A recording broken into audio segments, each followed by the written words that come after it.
Okay, let's go ahead and get started with day number 12 of a Monster a Day challenge. So I've been just kind of drawing and painting up until this point, so I thought I'd go ahead and try something a little different today. So I'm going to dive into collage. I'm a big fan of collage, and I really like using colored papers. If you don't have colored papers, you can always paint your own papers. But remember, this is really about you doing whatever you want to do, so you don't feel like, oh, I have to do collage. I'm not ready to do collage. But it's just basically I'm using some colored paper. If you have any kind of construction paper around, feel free, or just if you've been following along, feel free to just draw or paint and do whatever you want with your monster. Remember, this is all about you and what you want to do. I'm just kind of trying some different things each day. So, so I'm going to stick with collage. And let me go ahead and switch over because I want to talk about the materials and show you. You can kind of maybe see some of the colored paper that I have over here. But I want to talk about it and talk about the glue that I use and what we're going to need. So let's go ahead and let's switch over. All right, so I've got my standard 6x8-inch mixed media paper. So the paper hasn't changed. This is the same 6x8 mixed media Strathmore 400 series paper. I've got a pair of scissors. I have a pencil, but I'm really not going to use it much. I'm going to use it like right off the bat, and then I'll probably won't use it at all. And then I've got a scrapbook of paper. So this is basically it was a free sketchbook that I got at a conference, and it's kind of thin paper, just a little bit heavier than like printer paper, and I've used this as a glue book basically for years and years and years. So some people use old catalogs when they used to publish telephone books. I don't even know if they still publish telephone books, but people would use those. It's just to keep glue off of my surface and off of my paper. So I like that it has lots of pages. So when this gets full, I just flip it. So I'm going to kind of have that off to the side. And then let's talk about the paper. So I have a big stack of colored papers here. And I have a whole bunch of different ones. I won't use them all, but this paper it's not construction paper. So if you have construction paper, that's going to work great, and I use it a lot, especially whenever I teach little kids. But this is high quality colored paper that I got from an art store. It's Canford paper, which is made by Daler Rowney, and so it comes in lots of awesome colors. I buy the big sheets, and then I cut them down into smaller pieces so that I can use them. So lots of really great colors. The great thing is that it's acid free, and that the color will fade, but not as much as like construction paper. Construction paper is not acid free, so even if you buy the really good stuff, I use True Ray construction paper. It works really well, but it fades and it's not acid free. So I want to make something that's going to hang on the wall, so I've got that. And then let's talk about glue. People are very picky about glue. For this, I'm going to use my Uhu glue stick. If you've tuned into anything I've ever done with mixed media or whatever, you know that I'm a big fan of the Uhu, and I've been using this for the last 20 years. And so when people say, oh, well, I just don't like glue stick, it doesn't work, I sort of have to beg to differ. But everyone has their own. So some people just like plain white Elmer's glue. This stuff is blue, and it does dry totally clear. So that's one good thing. And then some people use other types of glue. Another glue that I use, but I'm not going to use it today, is Yes Paste. And the nice thing about the Yes Paste is that it's thick, and there's not a lot of water content, so it tends to dry pretty flat. So anyway. So that's the materials that I have, and that's what I'm going to use. I'm going to do a collage.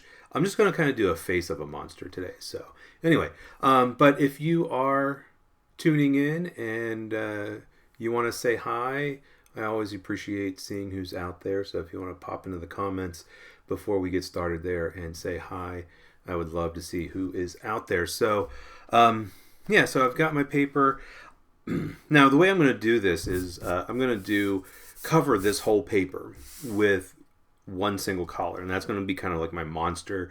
And then I'm going to do eyes and a mouth and stuff. So the collage is just going to be this big, and it's just going to be a face.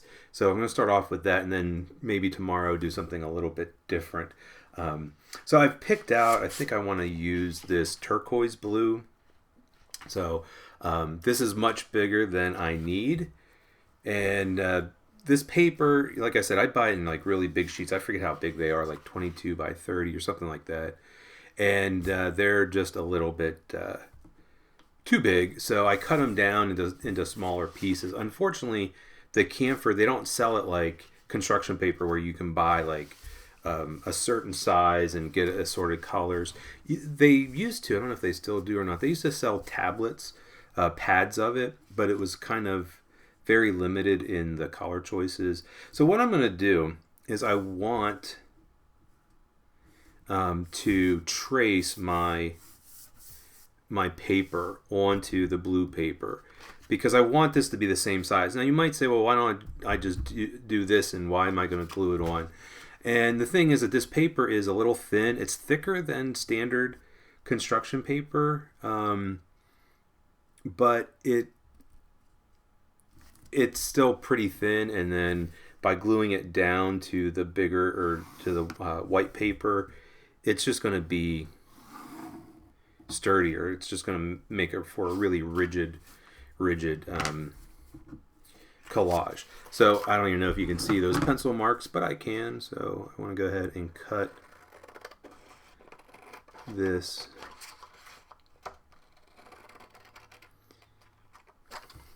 And so I traced the paper on what I would think of as the back. So I kind of checked it out and said, oh, I like the one side just seemed like it was a little bit better, in better shape. So that was going to be my front.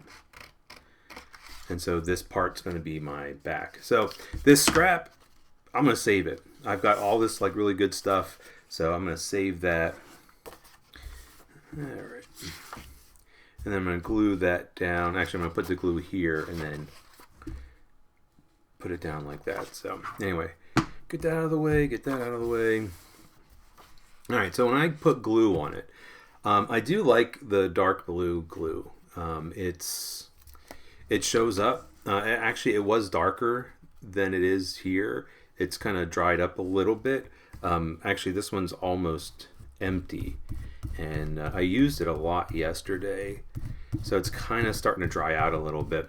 But I'm really slathering it on. I'm really covering the back. And I think that's the thing that a lot of people don't do with glue stick. You know, you see people, they do like a big X and then they're like, oh, well, it doesn't really stick. And it's like, well, duh. I mean, you really have to coat the back, really get it all over.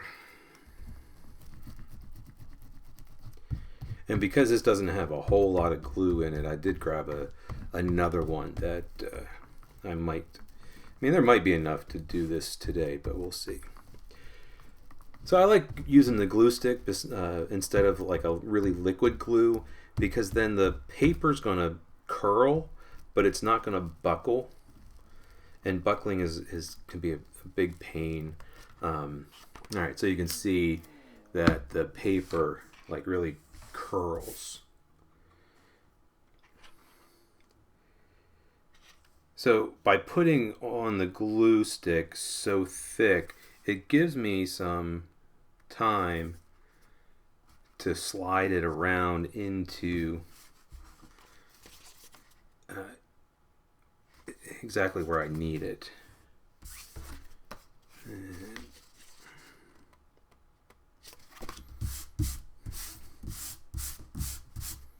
Okay.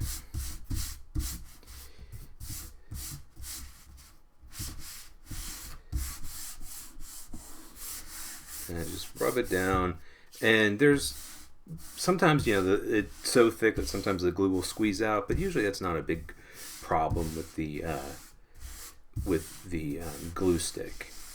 Now, if I was using the Yes paste, then I would have to use a paintbrush to paint it on, or use some kind of tool. So anyway, so that's going to be the face. I'm not going to do any horns. It's just going to be a face. And I got into this recently just because I saw something like it, and I was like, that's kind of cool. If it just focuses on the eyes and the mouth, I might put some spots on it. So I want to go ahead and think about the eyes and what I want to do. So I've got a couple colors to choose from. It might be hard to tell. This is actually a dark purple. That could be a good color to use. And I also have a dark blue. And I think I'm going to end up using both of them. I think for the eyes, I want to go ahead and use the dark blue and maybe the purple for the spots. This camera doesn't pick up blues and purple super well, so I know that purple doesn't look super purple, but anyway. So, all right. So anyway, like I said, I'm gonna use this. Now I could draw all my shapes with the pencil first. However, what I want to do is I want to kind of think about drawing with the scissors and thinking about, how I might do that. So what I can do is, when I'm thinking about the eye, maybe I want to have like one really big eye, one smaller eye, just like I do normally. So what I like to do is to cut a square out. So, looks like a big square eye, but I know I can cut a circle out of that, and if that circle is about that size, that might be a pretty good size. And so just going to cut a circle, and it doesn't have to be a perfect circle, because again, I'm making a monster. This is supposed to be a living thing, so it's okay if things aren't exactly the right, exactly a circle, and maybe it's going to be more of an oval. Okay. So yeah, a little bit more of an oval. Actually, I think I like that. And then, this little scrap here, yeah, I'll throw that away. But I tend to have sort of a scrap pile as I'm working. That might be a little bit too big. I don't know. So I want to go ahead and do a smaller eye. So I just cut off a smaller piece and do the same thing. Now, what I want you to notice is as I'm cutting anything rounded, a circle, an oval, is I turn the paper. And that might seem obvious, but it's kind of interesting to see that sometimes people don't realize, like, oh, I can turn the paper, and they try to turn their hands or kind of do both. Teaching little kids, I've seen that quite a bit. Little kids try to turn their hands, and next thing you know, they're like cutting with their hands in a different position. So I like the small one, and I think the big one maybe is just a little bit too big. And so I'm just going to take and trim.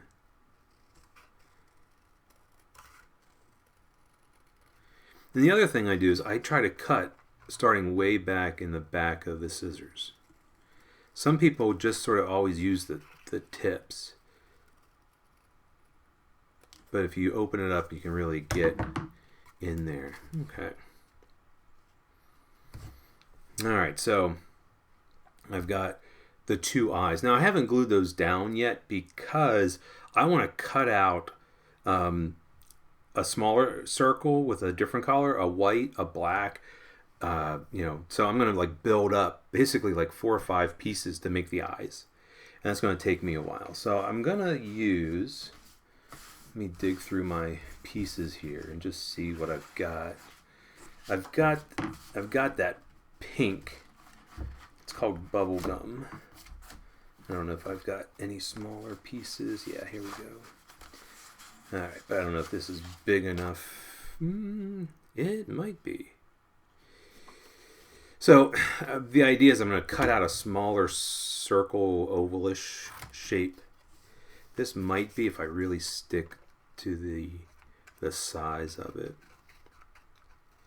So really trying to cut all the way over to the edge. So when I do the eyes of my monsters, if you've been tuning in, you probably noticed that I do like an outer ring and an inner ring. And so that's what I'm trying to do, and I can get these little pieces out of the way. All right, so what I'm looking for is that this is going to be, that purple is going to be the outer ring. And it's looking pretty good, but I think this side just needs a little bit trimmed off.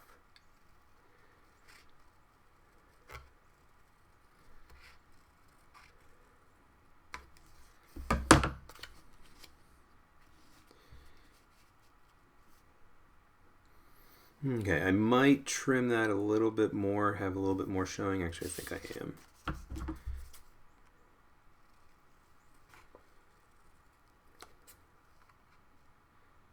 Now, the reason I haven't glued the dark purple down is that I might need to trace, because this is pretty, this is a certain size, and if I want to kind of save myself a whole lot of time, I can take this, I can lay it down on top of my piece, and then I can trace it. So now what I have is I have a pink that you might not be able to see on there, but I have the pink on there. And so now what I know is, like, I can cut smaller. So I can cut really inside of that pink, or inside of that pencil line.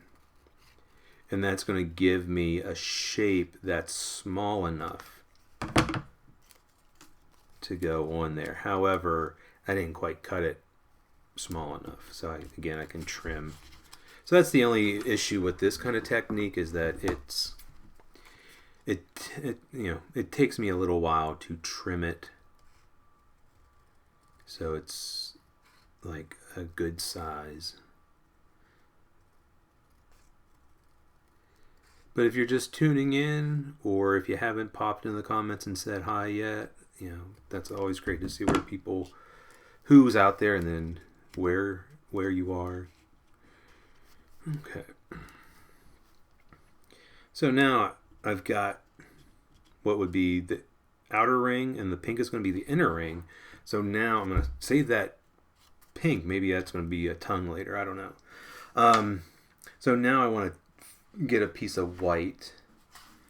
And the nice thing is that this paper, it does come with a nice white, and it's the same kind of paper. Alright, so here's where I can trace. So if I take that and put it down,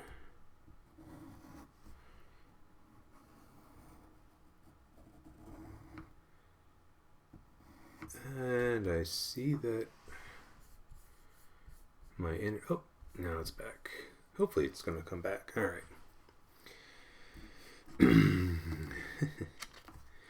All right.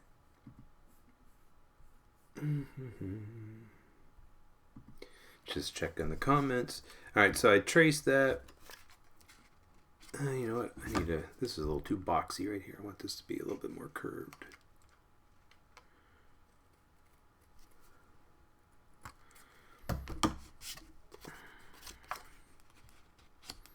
Yeah, I like that better. All right, so I've got that shape on there, and I like to cut that away. And like I said, I want to cut smaller than the pencil marks. Now I want the pink part, the pink ring, to be pretty small, pretty thin.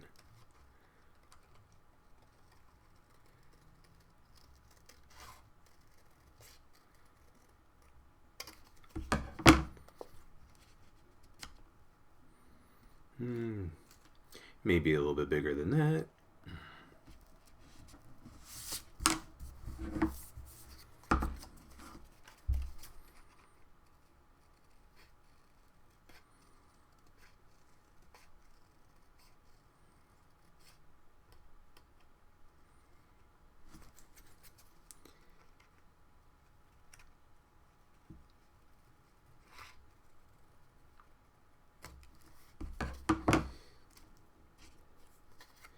And probably after I'm done cutting out the whites, then I'll probably go ahead and start gluing the eyes together, because to do the iris and the pupil, I'm not going to really need to worry about tracing anything.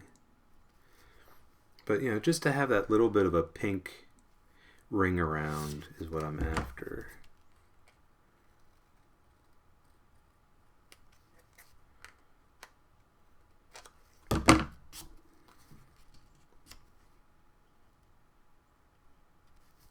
Okay, and then do the same thing with this smaller one.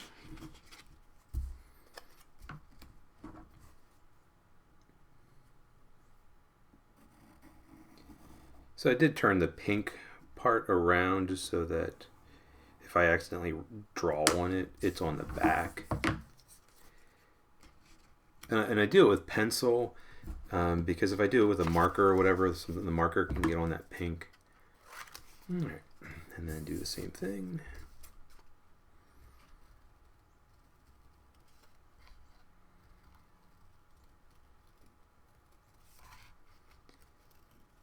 Again, I'm trying to cut inside of the pencil mark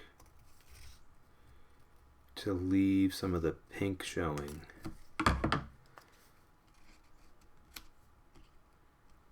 A little too close.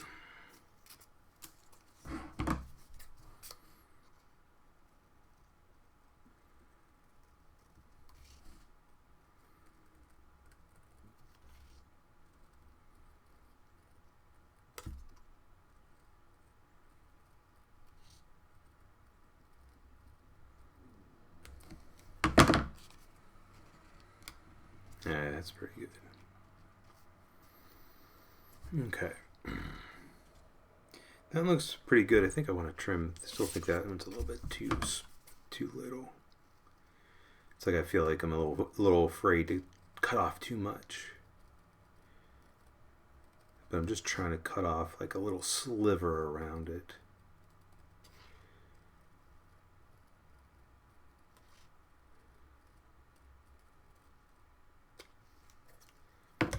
And just end up with all these like little thin pieces. Alright. Oops. There we go, that's better. Alright, so I want to glue. What I'm going to do is I'm going to glue the white to the pink to the blue, and then position it and then glue them down. Alright. Just make sure I'm not gluing in a spot that has all kind of glue on it.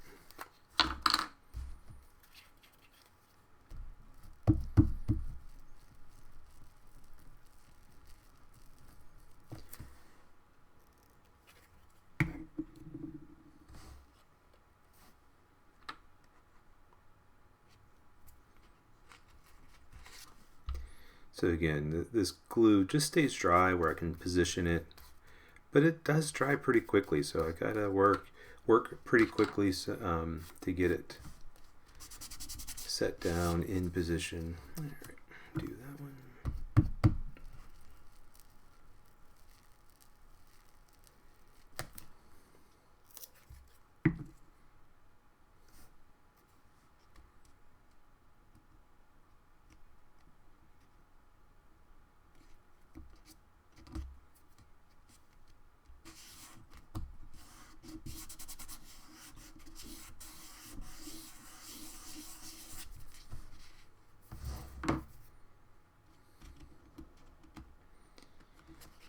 Now the interesting thing is that since this eye is smaller, when I put it down, I could put it inside of where I glued the other one.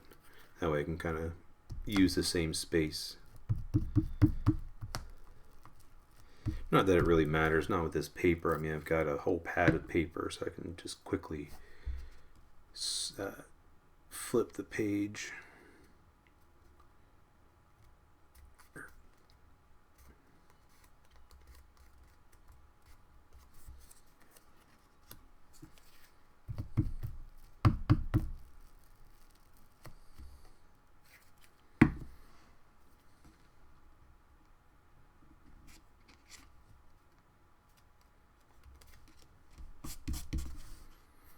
Okay. So just kind of going to position it. I want to think about the mouth. There are lots of different ways of doing the mouth. I might do a lip today, and then maybe do a kind of like a big open mouth or something another time. But we'll see. So I'm going to get this glued down. I think that's a good. If I do do a lip, or if I do a open mouth, that gives me enough room there. I mean, I could do it the other way. I could have it vertical if I really needed a big mouth on there, but I kind of like these to be horizontal. Alright, so that looks pretty good there. So let's go ahead and get these glued down.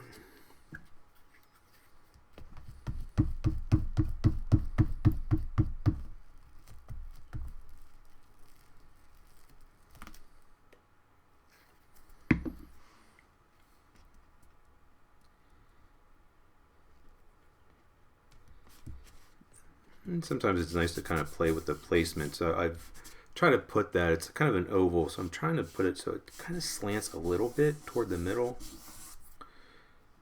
I don't know if you can really tell that or not.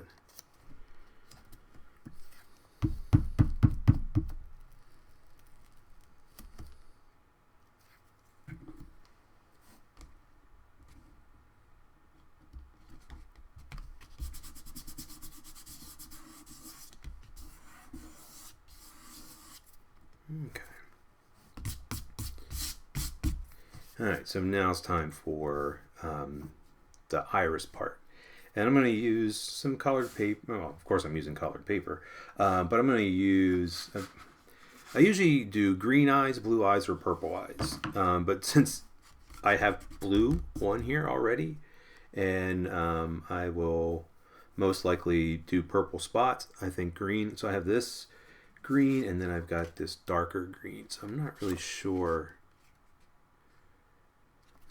It might come down to like what does black look like next to it. That would look pretty good. I think I am going to use the darker green. So, and then I like cutting off a small piece. Okay, and then I can cut out. If you have kids or if you have grandkids, sometimes you give them a really big piece, they'll cut right out of the center. That was one of my biggest pet peeves whenever I still teach little kids, and I always try to tell them, like, cut off a little piece, and then you have all this to use. Now you can cut it out of here. But little kids will cut like the tiniest detail right from the center of a huge piece of paper. And then they'll want to throw it away because, you know, it's hard for them to understand, like, oh, we could reuse that. So, you know, I think that's like the perfect size for that.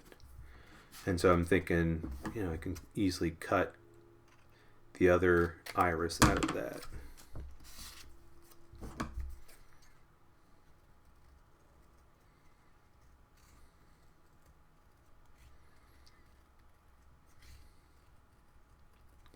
So this takes a while to do it this way, but I just feel like it adds a lot of interest to the piece. I think that one's a little too big. You know, just to kind of build it up. I mean, it's going to be 1, 2, 3, 4, 5 layers with the black. However, I'm also going to do the little reflection. I'll show you that when we get to it.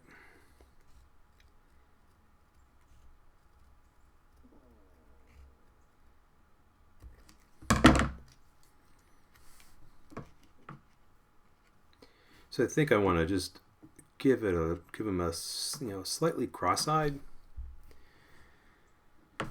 It's actually something that I heard. I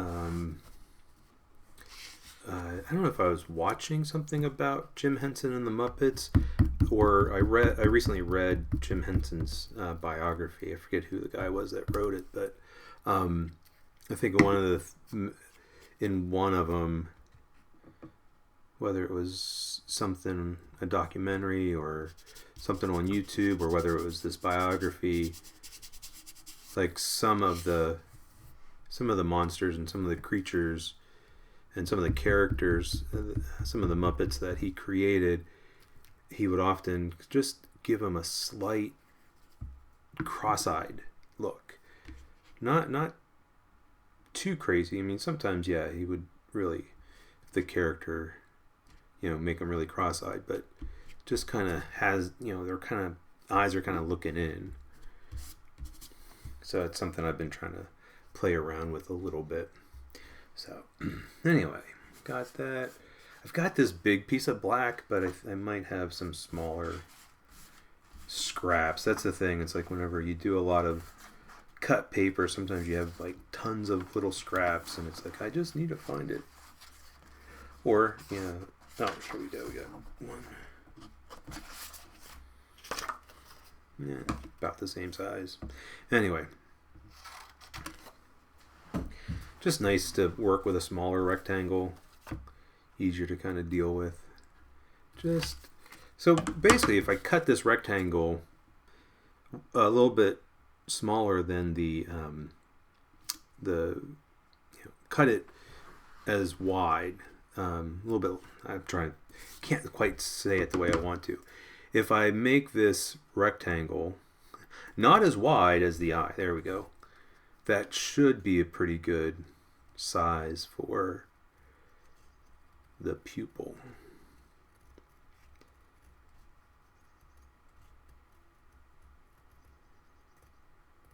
Yeah, I think Jim Henson was a big influence on the monsters for me, but I don't think I really realized it until here recently. I mean, I grew up, I'm 46 years old, so I mean, I grew up in the 70s and the 80s, so I mean, like prime Jim Henson viewing time with Sesame Street and with the Muppets.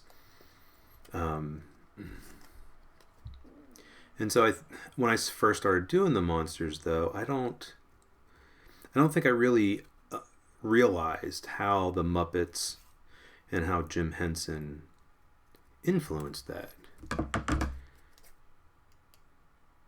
But I mean, I really think about, the Muppets were a big part of my life. I watched Sesame Street all the time, and I loved the Muppets, and I'd seen all the movies, and watched the Muppet Show, and just, yeah, he was such a big influence, and never really realized it.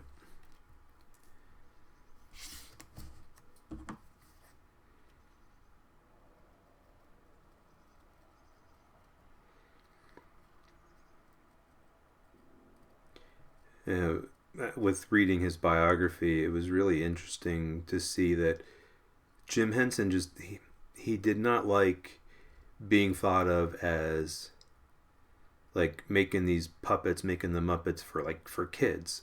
And so like he just sort of in his entire career tried to buck that label. Like, yeah, he was the inventor of the Muppets, but it wasn't just, it wasn't for kids necessarily. Yeah, kids got into it. Actually, his first things that he was doing was for adults. He would make these commercials for coffee and such, and like he would have the puppets blow up, or one puppet would eat another puppet, and they weren't necessarily for kids. And that's the interesting thing now, like going back and watching a lot of that, watching the Muppets or watching Fraggle Rock, and just there's so many things out there that like they're just jokes that completely went over my head as a kid, or just like flew by and you just didn't quite realize it, and then you're watching it as an adult and you're just like, wow. So yeah, so it's just, yeah, if you like monsters and you aren't into the Muppets, I highly recommend watching the Muppets. At least the original ones. I haven't watched too many of the newer things with the Muppets. Just kind of always not it's just, I don't know, just not quite the same without Jim Henson and Frank Oz and such. All right, so his eyes are almost done, but I said I'm going to do the reflection. So I'm going to pull out one of these little scraps of white, because this is probably the most difficult part. And some folks will be like, well, why don't you just use like your white gel pen and draw them in? And part of it is like, well, because this is a paper collage. So what I'm going to do is I'm going to use this little tiny piece of paper, and I'm going to cut the little reflection out of it.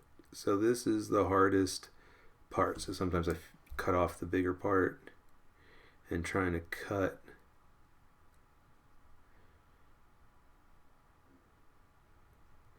some people might be like, oh, I've got a little hole punch, little circle punch.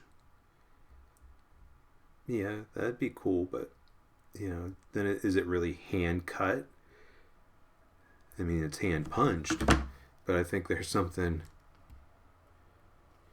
really cool about having that little tiny circle. All right, so that poses a little bit of a problem. So that's a good size for that. So I'm going to get it on my finger, take my glue stick, hopefully get enough glue on it.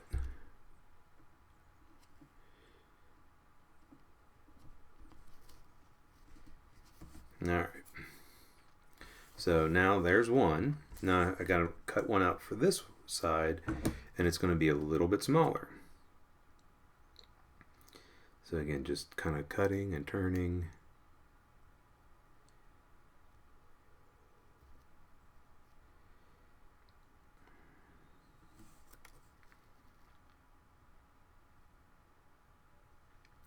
So just trying to turn the paper as I cut it.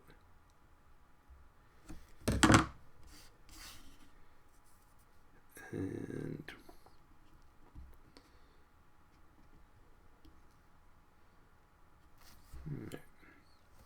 so it is a little bit smaller than that one. And I like the fact that it's not a perfect circle, that it's obvious that it was cut by hand. But if you have a little hole punch, this is where like, oh, if I had some tweezers, some forceps.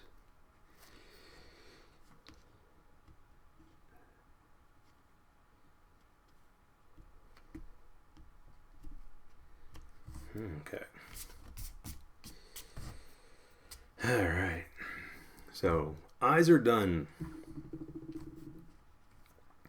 Now I think I do want to have a lip, and that lip's going to kind of go all the way across. So I want to find, I have this lighter blue. So there's this lighter blue. And so that's the same size as my paper. So it might be interesting to have it go all the way across. I don't know. Excuse me. I do have this, which is a little bit bigger. And it already has a curve in it. Maybe I'll use this. Nice thing about having, see how that kind of can go all the way across, make a lip. I think we'll try that. So I'm thinking, yeah, if I go to at least here.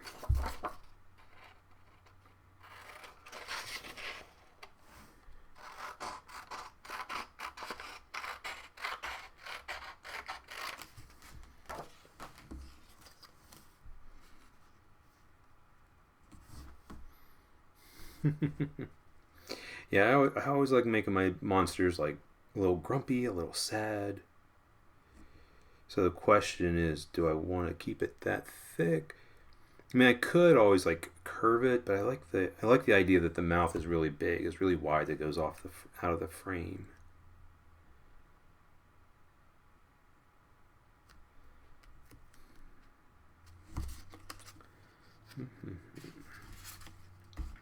Decisions.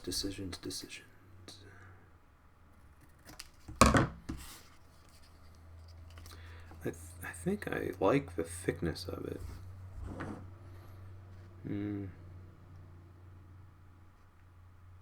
Just trying to think about exactly how to put it on there. I want to leave room for the teeth, so that's, I got to make sure, because I was just thinking like, oh, I'll glue it down and then I'll trim it, but if I glue it down now, then I can't put the teeth in behind it. So that's something I got to think about. Like, do I want to have, I want to have like a tooth here and a tooth here. maybe do a couple little ones. So we'll find that white. Okay.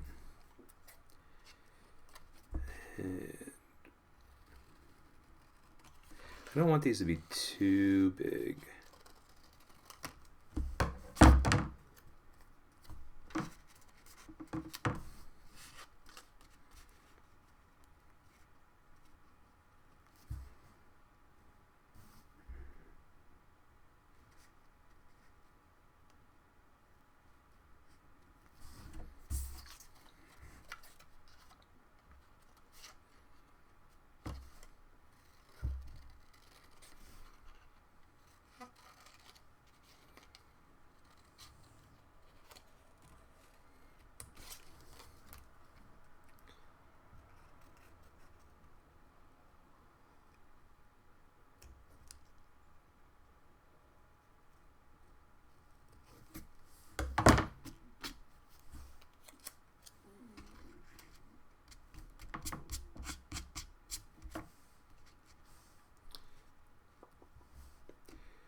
So I'm thinking I don't want to have them sticking out too far. Maybe that one a little bit closer that way.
Yeah, I think something like that.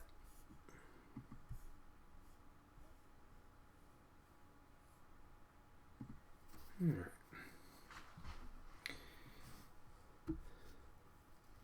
So now, matter of gluing it down.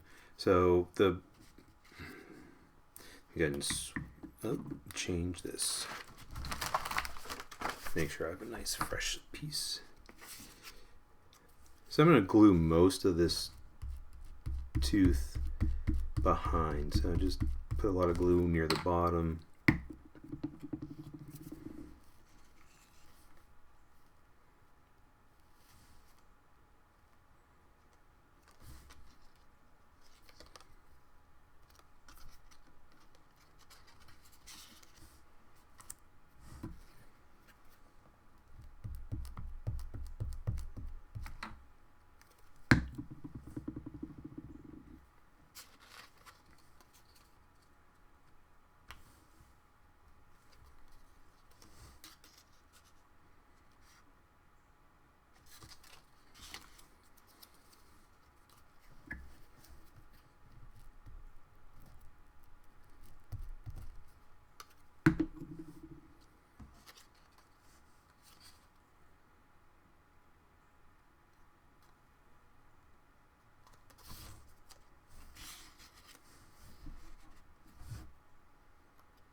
Yeah, I think that looks pretty good.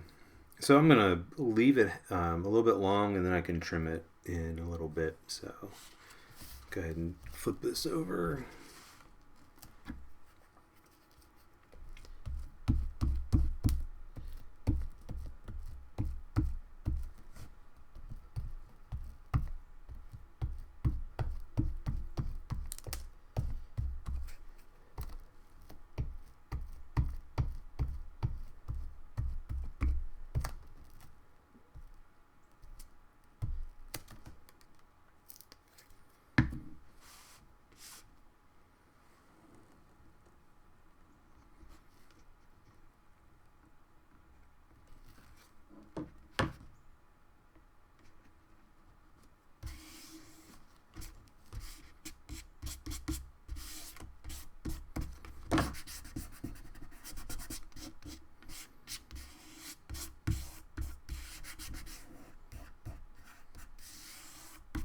So I'll trim those extra long edges there in a little bit after the glue dries a little bit.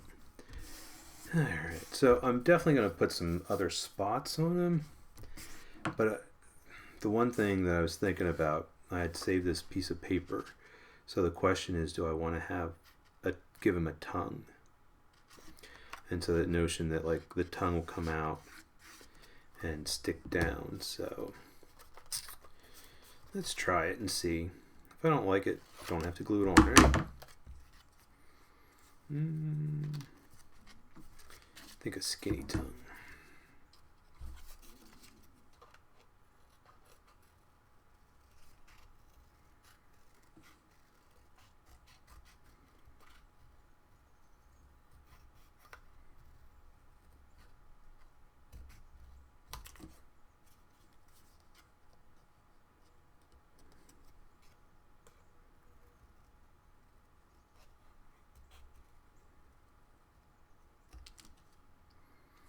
Actually, I'm going to have a little bit, cut a little bit off this side.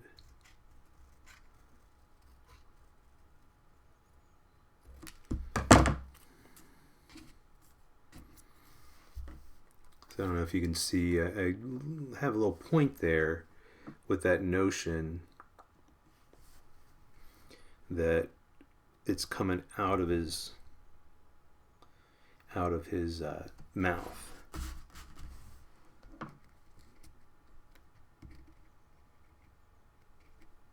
The only thing is I feel like this is too high over here.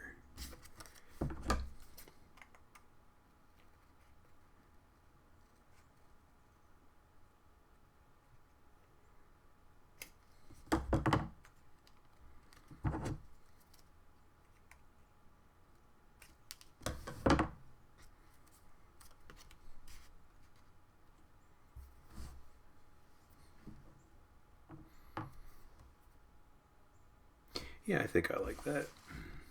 Now the only problem is that I don't have the line coming down the middle. I'm going to do that a little bit later with something else.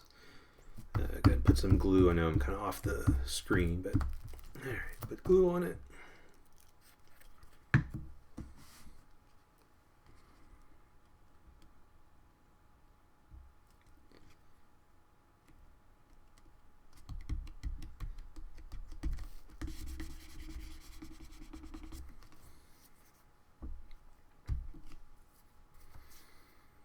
Okay, and then go ahead. Probably now's a good time. That glue's probably dry enough. So when I originally cut this, I can see that I was a little bit big with the blue paper, so I can go ahead and trim that while I'm at it.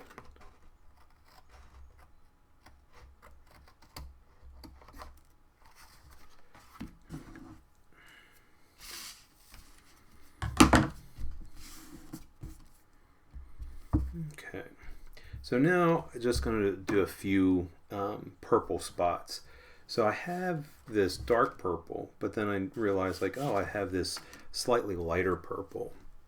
So the question is which one? I think the darker purple.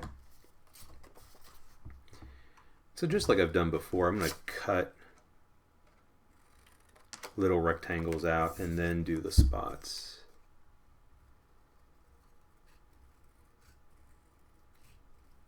And I'm going to try to make these more of an oval.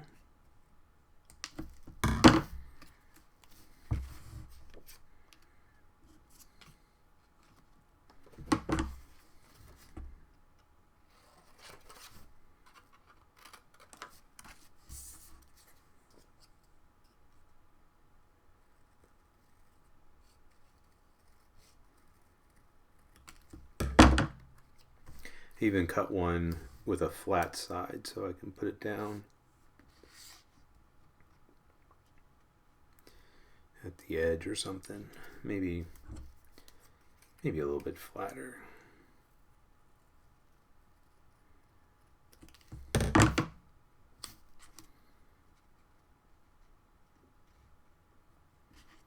That's a nice thing with the collage is that you can do something and be like, try it out first and be like, oh, I don't really like that there.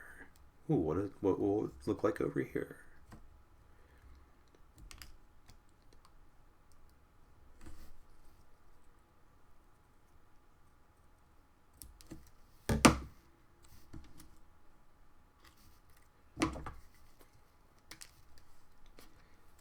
So I tend to do spots in groups of threes. Not always, but especially whenever I'm drawing. But if I'm doing collage or if I'm doing clay or something, I like to have like little groups of three.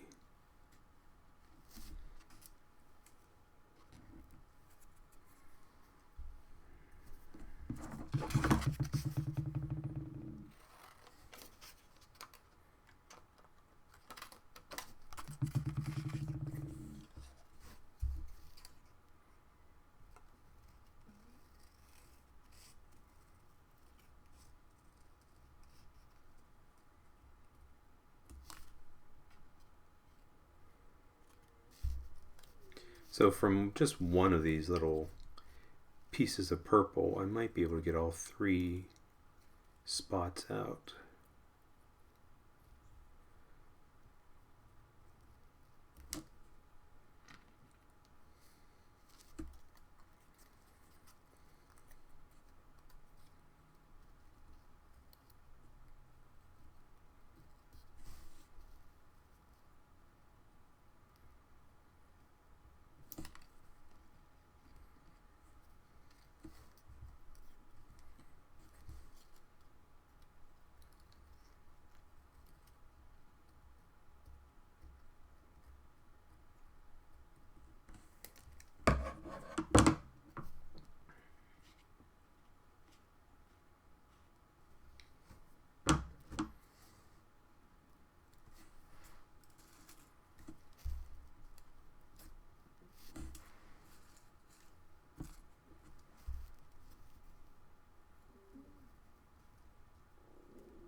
All right, I like that.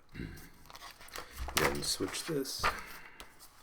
And then the bigger spots I can put down on my paper.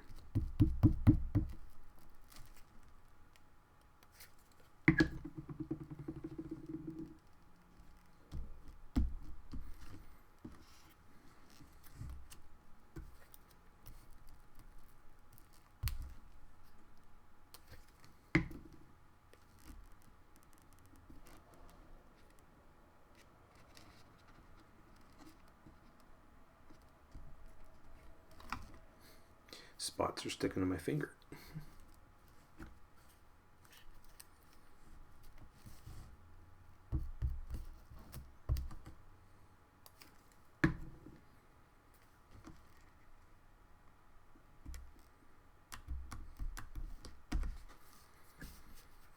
Okay, and take these and put the glue on like that.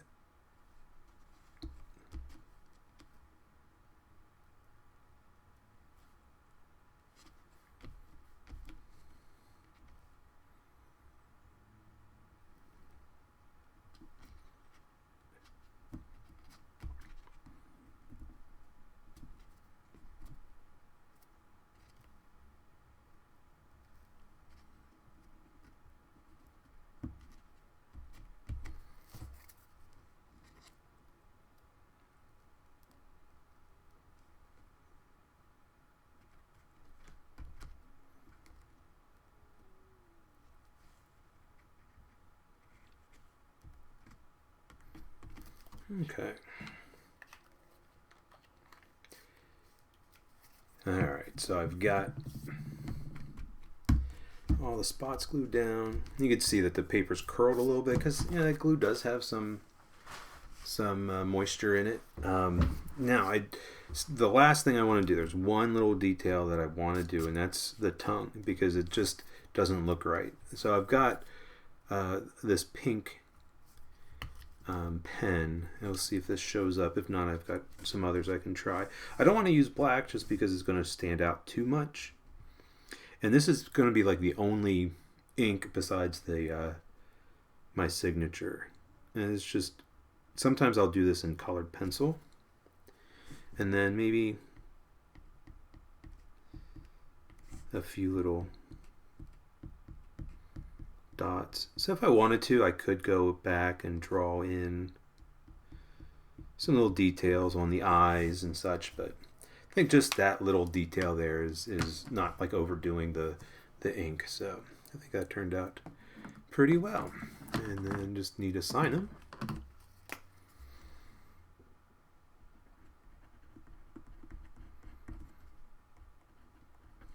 Okay.